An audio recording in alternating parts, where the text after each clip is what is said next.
Ontario's oldest cities sit on hidden history. Take the original provincial legislature. No, not located at Queen's Park. The original buildings used to be located on Parliament Street, on the eastern edge of downtown Toronto. And our next guest says that preserving those old sites, the crumbled and now covered over heritage buildings, is key for our understanding of our history. And he joins us now for more. Here's Rollo Myers, heritage preservationist and the recipient of the Heritage Toronto Special Achievement Award. Great to have you here with us tonight. Thank you. Well, let's talk about these Parliament buildings downtown, because I have a hunch that 99% of the people who live in the city, never mind the province, don't know that Queen's Park wasn't the original site of the Parliament buildings, that they actually were at whatever, Parliament and King, right? Down there, Parliament in front. Parliament in front, Parliament in front. How did that come to your attention? It was a project that my little company was working on back in, back in the 80s, where the Town of York Historical Society and the Toronto's first post office, which are down on Adelaide Street, they wanted to have a topographical model of what the town looked like in 1834 when it shifted from being York into the city of Toronto. Mm-hmm. So Toronto's first post office, which is down there, sounds like the first one in the city, but it's not. It's the first one when the city became the city, but I think it's the seventh in the series. But they have a little museum at the post office, and they wanted to have a good sized model to show students and so forth. So what it meant is do a little research, do a little digging, but on the map was a thing said Parliament site or remains of Parliament site. So, but nobody seemed to know much about it. So, we asked around, people from Heritage Toronto and other people that are knowledgeable pushed me in the right direction of where you could find things. But it was pretty clear pretty quickly that nobody really knew what they looked like. Well, they didn't know because you know what was there. Sorry? They didn't know because you know what was on the site. There was no Parliament building, there was no trace of it. It was a car dealership. No, absolutely. It was a car wash and a car dealership. Yeah. But no, you're right. There was a plaque, a provincial plaque at some point that said it was there, but it was in a park that's to the south. It was nowhere near the site. But no, the curious thing that turned up is that you discover when you look at the maps is that when they laid the city out, it was very constricted, the downtown. Everything north of Queen Street was given to people to come here, right? So the Jarvises and the McGills and the names that we know and the Simcoes got chunks of land. They got 100 acres each, running from Queen Street up to Bloor. But this would be south of Queen. Right, so this is the town, but everything north of it is spoken for. So the town survived the War of 1812. Where's it going to expand to? It can't go east because of the swamps, the marshes at the Don. Can't go south because it's right on the lake. Front Street was on the lake, like at the edge of the lake. And so it could only move west. So what's happened in Toronto, unlike most cities where people recognize that cities expand around like a point, like a port or a river, a river crossing or something like that. So what's happened in Toronto is it's got centers of gravity that have shifted over the years. So it used to be at King and Parliament, over there, the original 10 blocks, roughly at Jarvis over to Parliament, King, Adelaide, Front, that was the original 10 blocks. But then after the war, those were mostly residential blocks. Then it expanded, the city expanded, but it had to expand westward. Well, let me find out about the actual Parliament buildings themselves. We know what Queen's Park looks like. Yes. But I don't think anybody knows what the original Parliament buildings at King and Front looked like. Do you know? There are paintings, but the painting that we might be seeing is something that was drawn by someone who was never even here. Okay, well, let's look these. Sheldon, let's bring these up now. We have a series of 4 slides here, and you can take us through these. For example, starting with this. What are we looking at? That's a painting by Elizabeth Frances Hale, 1804, looking along the shoreline. And the view is from roughly where the South Market is at Jarvis and Front. And you're looking along, that first building on the bottom left is, I think it's a hotel. It would be at George Street and Front. So that's Lake Ontario on the right-hand side of the picture? Lake Ontario, right. And we're looking east? We're looking east over to the Parliament buildings. It's hard to spot, but beyond the trees, on the very right-hand side, the Parliament buildings are tucked in along the shoreline, along with the city blockhouse. And the buildings in that painting look like they're at sort of 45 degrees to the line of Front Street. Yes. And they look like they're made of wood, and they look like they have verandas on this side, all of which we now know is wrong. And plus, I might toss in, if you check the shoreline, we know that if you go down Jarvis Street, let's say to Front, and then go down to Esplanade, there's maybe a 20-foot drop. Well, where's it gone? Like, did the lake come up? Okay, so how did she get this so wrong? she took it from a sketch that a doctor made, it's a sepia tone. Look, it could be a pencil sketch. She painted that painting having never actually been on that spot. That's correct. That's correct. And the Okay. painting, I think, is in Philadelphia or somewhere. So. Gotcha. Okay, next picture, please. This is the site plan itself. Yeah. So what my background is sort of in mapping and topography. So what I thought might be useful is to put together what had happened on the site subsequently to see what are the chances something might remain. So what you see here are the outlines of the things that we know were on that site. Now at the bottom, that dark line is the edge of the lake. So right? we are looking, We're north looking is on north. the top and yeah. Sorry, I south's on should the bottom. explain. Okay. So Front Street above, Berkeley Street on the left, Parliament Street on the right. So Canadian Stage is on the left, Canadian Opera House. Canadian Stage, Canadian Opera, those are the buildings on the left-hand side, not the darkened buildings, but the unmarked buildings. The gray buildings are two consumers' gas buildings that were torn down in the 60s, but they were built in the 1890s. They're very much like the ones that are still there. There are two that remain, and two were torn down. And up at Front Street, there was an administrative building, which is another little gray building. The red buildings are what I take to be the location based on surveys of where the Parliament buildings were. And what else we've got? And this is where the car wash and the car dealership were. Correct, they're right there. On that site. Okay. So the circles that were on there showed where I guess you might, if you were to dig, you might find something. Okay, let's bring up the next slide and we'll see what... Okay. Right, so there was, this all sort of gathered momentum in sort of 1999. It was a motion passed by the old council in 97 to attempt to purchase the Parliament site. And after the megacity, not much happened. And a lucky break came. I call it a lucky break because there was an OMB hearing over something was happening on the site. And there was, nothing was being damaged except there was some modifications being done to one of the buildings and it needed a permit, which... Well, what was that wall we were looking at right there? No, so that's what they found. Let's see that again if we can. Sorry. Up again. Okay, what's that? We've got okay, what looks like a stack of bricks on the right and then something Okay, completely... the stack of bricks is not what's on the left are handmade bricks that have deteriorated. Those are the footings of the original Parliament buildings. Now they had to bring their stones. They came in from Kingston by military vessel. There were no stones available. There was nothing here. But the point was that all this came out of an OMB hearing. There was a financial settlement, and that paid for the archaeological dig.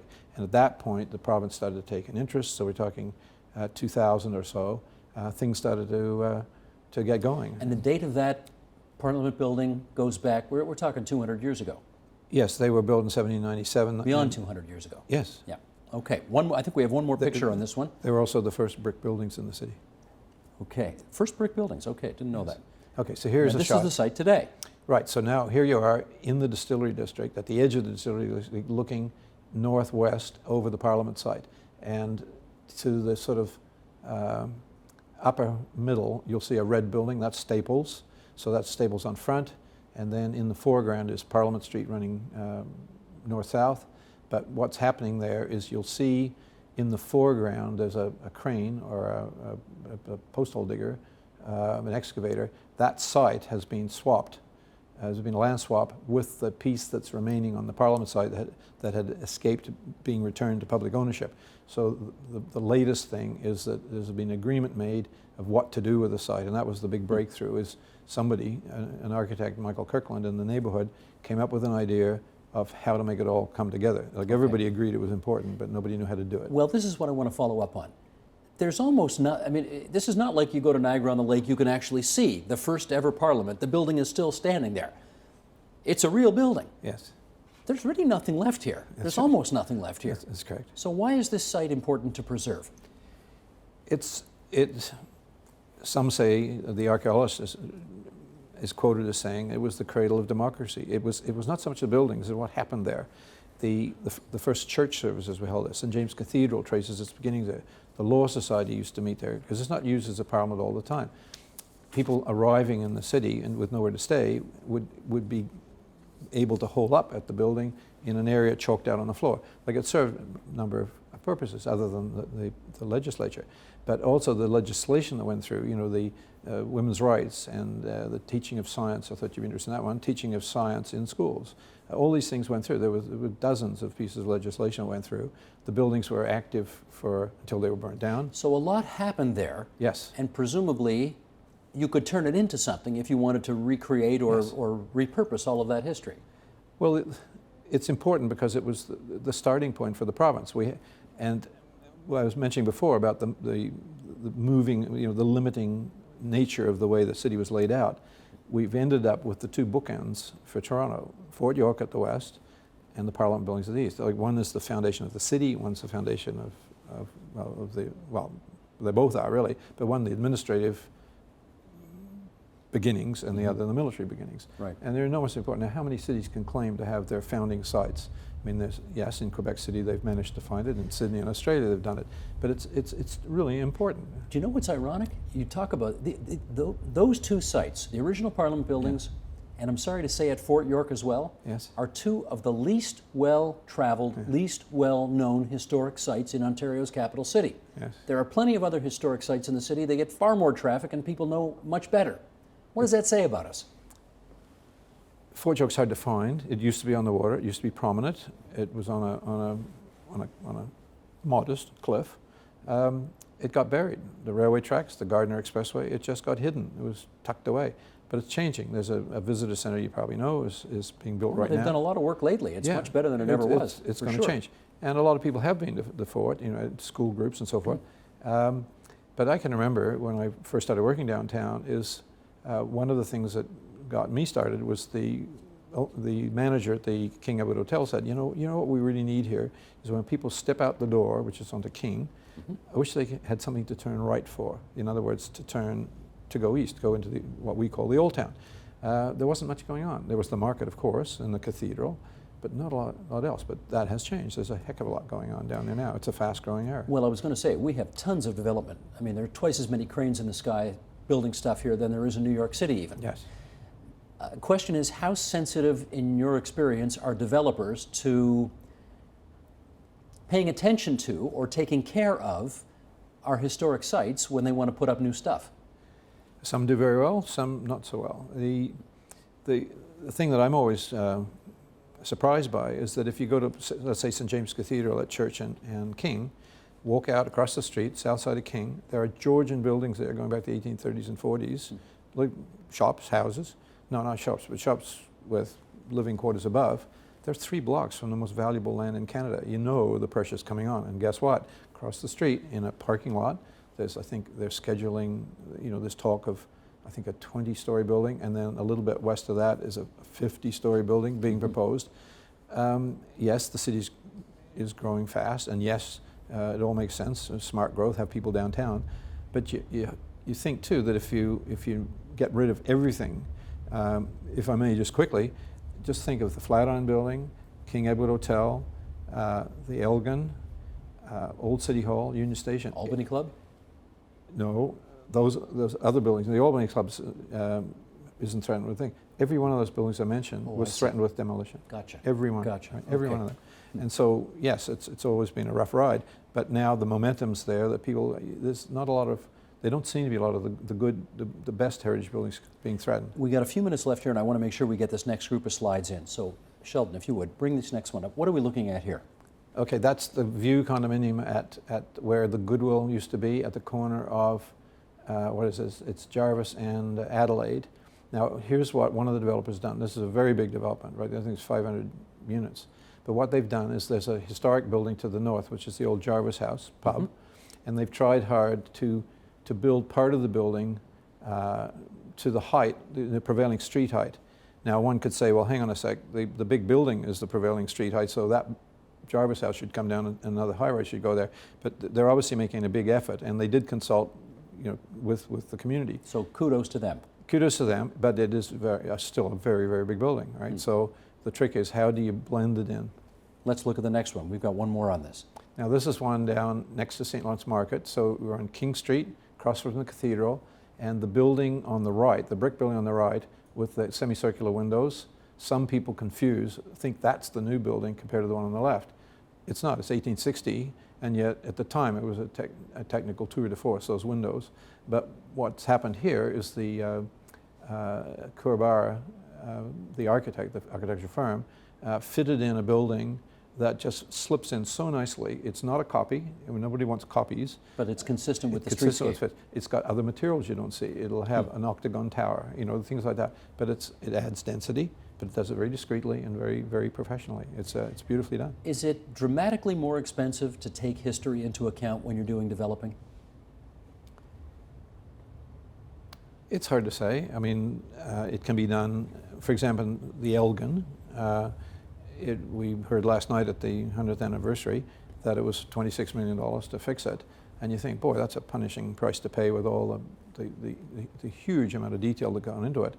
But one hopes that it was so successful, it has been so successful ever since the 70s, 80s, that it's paid off. So if it's done well, you would hope it would pay. I'll give you another example. The two towers that I call BCE Place, which are now have a different name, they're straight north of the Hockey Hall of Fame, so they're, you know, Wellington and Yonge. Those towers went in. They were going to be like the other towers, where you just take out, like the, you know, TD Center, where you take out all the buildings and put the new buildings in. What they did is they chose instead to keep 12 heritage buildings and give enough mass to them, like 30 feet deep, as opposed to just a clip-on facade, which nobody seems to like that I know. And they kept it. So I was told later that they built the first tower, fixed the 12 heritage buildings, Movenpick and others moved in, and the combination of the two was so successful that they got the second tower built 5 years ahead of schedule. Now, so it can work. It can work. I want to congratulate you, because I think on the 15th of October you're getting an award, right? Yes. You are getting, this is the 39th Annual Heritage Toronto Awards and the Bill Kilbourne Memorial Lecture. Are you giving the lecture? No, I'm just... You're attending? No, I get my award at the very end.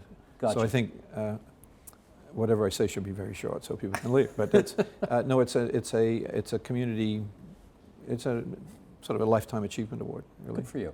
And you're not done? No, there's more to be done. Exactly. Rollo Myers, it's great of you to come in and TVO tonight and help us out with this. Thanks very much. Thank you. Support Ontario's public television. Donate at tvo.org.